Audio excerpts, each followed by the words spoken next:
Terima kasih, masih bersama Lintas Sepekan.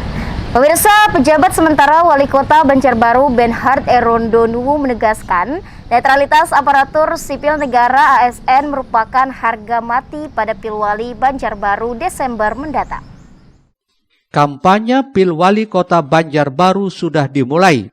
3 paslon kepala daerah melakukannya sejak pengambilan dan diumumkan nomor urutnya oleh KPU Kota Banjarbaru Kamis malam lalu. Namun aparatur sipil negara atau ASN, TNI, Polri harus benar-benar menjaga kenetralannya. Hal ini sesuai dengan Undang-Undang ASN.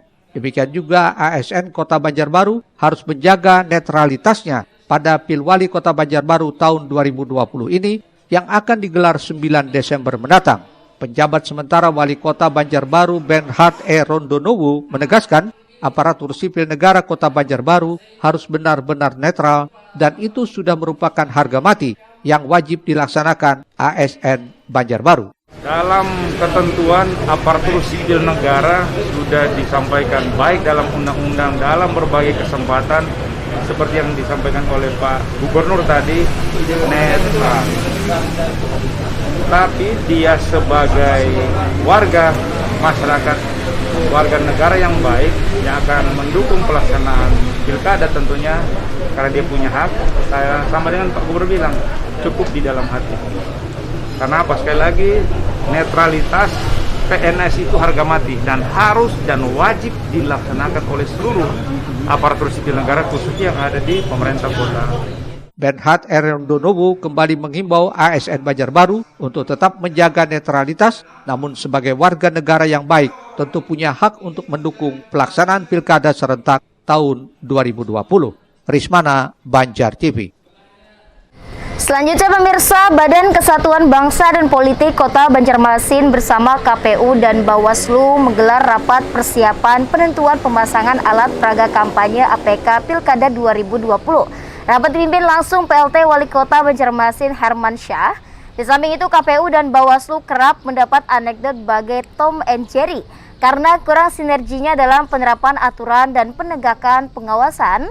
Harapannya kedua penyelenggara dapat saling sinergi dalam pelaksanaan kerja tahapan dan pengawasan.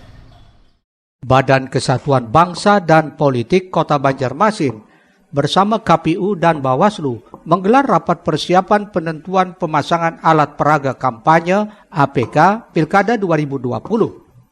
Rapat di Aula TPPKK Kota Banjarmasin itu dipimpin langsung PLT Wali Kota Banjarmasin Hermansyah. Rapat digelar untuk menentukan dan menyepakati titik lokasi APK paslon wali kota dan wakil wali kota Banjarmasin yang boleh dipasang dan tidak boleh dipasang di 5 kecamatan dan 52 kelurahan. Sesuai Perwali nomor 3 tahun 2012, adapun yang sudah jelas dilarang untuk memasang APK adalah di depan kantor pemerintah dan beberapa tempat lainnya seperti di lokasi cagar budaya. PLT Wali Kota Banjarmasin berharap pemasangan APK jangan sampai merusak keindahan kota, apalagi sampai merusak fasilitas infrastruktur yang dapat membahayakan keselamatan. Karenanya sangat penting jika penentuan pemasangan APK ini dikoordinasikan dengan baik oleh seluruh pihak yang terkait. Tidak hanya dari 3 pilar pemerintah, TNI, dan Polri, namun juga harus berkoordinasi dengan PT PLN dan PDAM. Sinergi dan koordinasi semua pihak. Jadi saya sampaikan bukan hanya nanti koordinasi 3 pilar ini dengan Polri dan pemerintah, tetapi juga harus ada koordinasi yang pihak-pihak lain, Bawaslu, kemudian KPU dan juga perusahaan-perusahaan yang ada di Kota Banjarmasin, sebagai contoh PLN dan PDAM. Karena takutnya nanti pemasangan APK itu kan membahayakan aliran listrik segala macam. Kemudian juga pemasangan yang mungkin badan di dalam tanah itu kan jangan sampai nanti mengganggu pipa-pipa yang ada di dalam tanah itu. Nah makanya oleh sebab itu ini dikoordinasikan pemasangan ini. Nah kemudian juga tadi sudah saya sampaikan yang 3 pilar itu kan Pemko, pemerintah. Berarti di situ ada LH, BO. Jangan sampai nanti merusak taman-taman, kemudian juga di median jalan yang di tengah segala macam kan itu kan tidak boleh ada perwali, kemudian ada ganda. Sebab itu ini semua diikuti. Muhail, Banjar TV.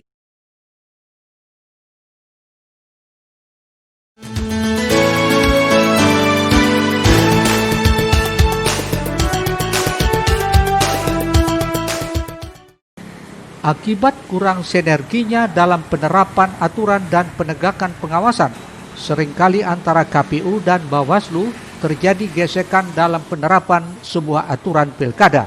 Akademisi sekaligus tim pemeriksa daerah Kalsel, Mahyuni, menilai sinergi dan koordinasi antar penyelenggara harus ditegakkan dan disiplin melakukan kerjanya masing-masing berlandaskan undang-undang. Undang-undang telah mengatur ada 2 kewajiban. Bawaslu wajib menyampaikan temuan dan laporan kepada KPU. Sebaliknya KPU wajib menindaklanjuti temuan dan laporan Bawaslu. Masing-masing gitu ya, artinya untuk menyukseskan pilkada. Semua punya fungsi. Bawaslu punya fungsi dalam konteks pengawasannya, sementara KPU dalam teknis pelaksanaannya. Nah, undang-undang mengatur ada kewajiban dari kedua lembaga ini. Pertama, Bawaslu wajib menyampaikan laporan dan temuannya kepada KPU. Sebaliknya KPU wajib itu menindaklanjuti temuan dan laporan dari Bawaslu. Sementara Ketua Bawaslu Kota Banjarmasin M. Yasar juga mengingatkan jajarannya serta sesama penyelenggara di KPU agar netral dalam bertindak, tidak memihak paslon manapun dalam upaya mengawal pemilihan kepala daerah yang demokratis. Kalau kemungkinan pasti ada, ya kan? Kalau kemungkinan pasti ada. Makanya kita mau hati-hati jangan sampai nanti penyelenggara ada keberpihakan, ya. Dan satu lagi kita hilangkan ego sektoral. Murtasia, Banjar TV.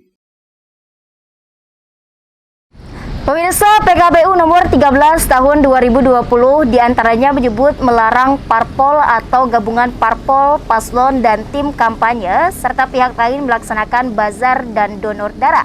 Terhadap regulasi ini perlu dipikirkan dan diberi dispensasi untuk kemanusiaan.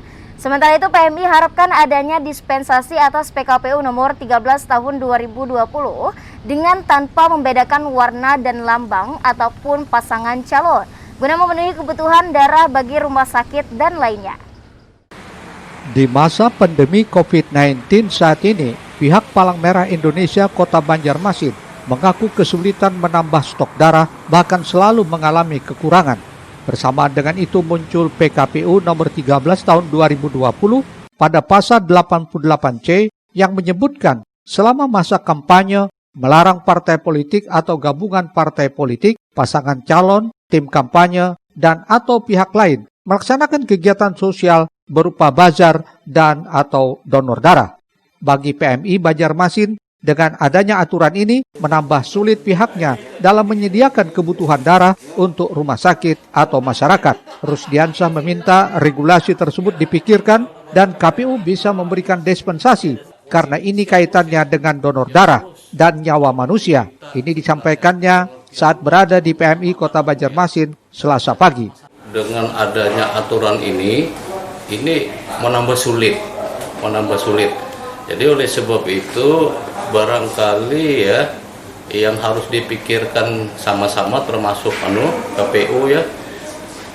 Kalau mungkin ada dispensasi ya kaitan dengan donor darah ini. Karena ini urusannya penyawaan manusia. Peraturan ini diberlakukan secara kaku, wah ini menambah sulit.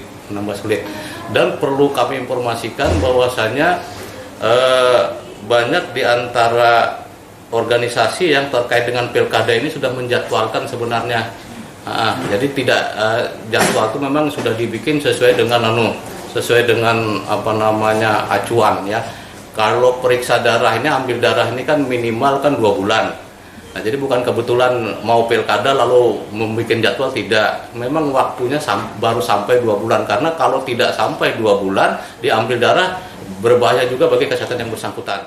Rusdiansyah menambahkan dalam sehari, PMI Banjarmasin harus menyediakan 100 kantong darah. Darah itu digunakan untuk pasien di rumah sakit yang perlu darah, baik untuk operasi ataupun melahirkan. Namun jika aturan ini diberlakukan secara kaku, maka sulit bagi PMI untuk mencari donor darah. Krishna, Banjar TV.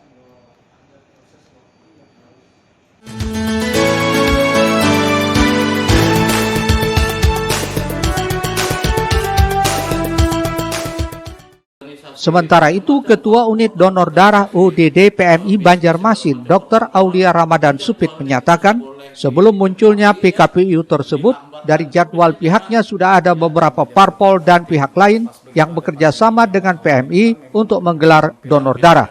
Dengan munculnya PKPU tentang perubahan kedua atas PKPU nomor 6 tahun 2020 tentang pelaksanaan pilkada serentak lanjutan dalam kondisi bencana non-alam COVID-19, terpaksa pihaknya tidak berani menggelar donor darah bersama organisasi politik selama masa kampanye. Dalam hal ini dari pihak PMI juga tak mau disalahkan, namun di satu sisi pihaknya juga membutuhkan darah. Kebetulan memang ada beberapa organisasi masyarakat dan bahkan partai politik itu memang sudah terjadwal seperti biasa 2 atau 3 bulan sekali. Nah ini karena kebetulan ada peraturan seperti ini, seperti yang Ketua sampaikan tadi kan, ya kami minta kebijakannya bagaimana ini. Ini kan sebenarnya karena memang sudah terjadwal. Jadi memang betul ada beberapa partai politik. Kebetulan yang sebelum keluarnya peraturan ini ada partai politik yang sudah melaksanakan. Nah ini kan juga partai politik lain yang memang jadwalnya ini awal Oktober nanti ini. Jadi ya gimana kami minta tanggapannya. Kami kan tidak mau nanti disalahkan. Cuma ya satu sisi seperti Ketua bilang tadi, kita lagi membutuhkan darah. Kalau kita tidak menyiapkan darah, bagaimana pasien-pasien yang membutuhkan darah kalau ini dilarang? Nah, kami belum berani bergerak, mungkin harus konfirmasi dulu, nanti tergantung dari partai politiknya juga. Tapi kan ini kan merupakan sebuah kerugian buat kami. Karena memang kami berharap sekali kegiatan di luar ini, karena mengharap orang datang ke sini ini kadang-kadang kalau kata orang Banjar tuh beristilah ke sini jar orang koler. Tapi ketika ada di suatu tempat, apalagi biasanya kan pihak penyelenggara ini ada menambahkan souvenir. Nah itu membuat antusias warga, apalagi kayak sembako di masa pandemi ini jadi tambah rame. Dan ini kan memang yang kami perlukan kayak gitu. Jadi kami sekali lagi tidak membedakan partai manapun atau organisasi masyarakat manapun boleh untuk mengadakan donor. Sekiranya ada dispensasi dengan tanpa membedakan warna dan lambang ataupun pasangan calon, siap menggelar kegiatan donor darah dengan tetap menerapkan protokol kesehatan. Bagi PMI, dengan kegiatan donor darah oleh organisasi politik atau pasangan calon sangat membantu penambahan stok di PMI. Setiap hari PMI biasanya hanya mendapatkan 10-30 kantong darah. Berbeda jika digelar oleh instansi atau organisasi yang jumlahnya bisa mencapai 70 hingga 100 kantong darah lebih. Krishna, Banjar TV. Selanjutnya kita simak revisi Perda RT RW dibahas secara detail. Informasinya kami hadirkan sesaat lagi.